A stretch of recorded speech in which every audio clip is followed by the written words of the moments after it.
অনেক বড় বড় বক্তা বাংলাদেশে, কিন্তু তারা 1 বছর আগে 30,000 টাকা দিতে হয়। এটা ইসলামী দৃষ্টিতে নেওয়া হালাল কিনা? ভাইরা, আমার জানা মতে আপনারা তো ওয়াজ শুনতে চান না, আপনারা গান শুনতে চান। গায়ক যারা আনবে আসলে টাকা নেওয়া উচিত। আপনারা দুটো জিনিস শুনতে চান, গান এবং মিথ্যা গল্প। আমি জানি কিছু ওয়াইজ আছেন সুন্দর করে সুর করে গান গান, ঠিক না বেশি? আমার প্রশ্ন হলো, সুর শোনার জন্য যখন মোবাইল আছে, খুললে রুনা লাইলা পাওয়া যায়।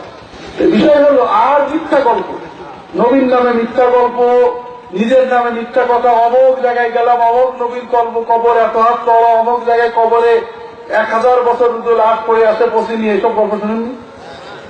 100-র ভিতরে 500% মিথ্যে কথা। আপনারা শুনেন তো যে কোন জায়গায় আমরা যাবো সেই দেশে, বলেন তো কোন? এইগুলো আপনারা শুনেন। আর যারা এই ওয়াজ করেন সুর এবং মিথ্যা কথা, তারা জানেন যে আল্লাহর কাছে কিছু পাওয়া যাবে না, কাজে টাকা যা বেশি করে আদায় করে নিয়ে হবে। কথা হলো, আলেম এর থেকে দিন শিক্ষা আমাদের জন্য ফরজ। শিক্ষকের বেতন দেওয়াতে কোনো দোষ নেই। আপনারা ভালো আলেম, যোগ্য আলেম। একজন ডাক্তার MBBS পাস করেছে, ডাক্তারই করে না, আপনারা কি তার কাছে যাবেন নাকি?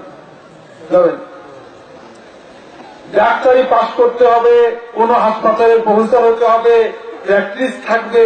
কাজে কোন আলেম যদি কোন মাদ্রাসার মুহতামিম নয়, মুহাদ্দিস নয়, ফকিহ নয়, কোথাও পড়ান না, শুধু প্রফেশনাল ওয়াজ করে বেড়ান, বুঝবেন এর থেকে ভালো পাওয়া যাবে না। কথা বুঝতে পেরেছেন?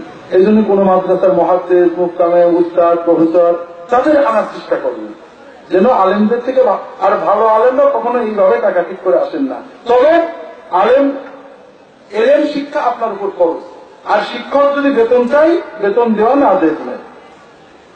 এই ধরনের শর্ত যারা করেন, আমার জানার মতে কোনো ভালো আলেম করেন না।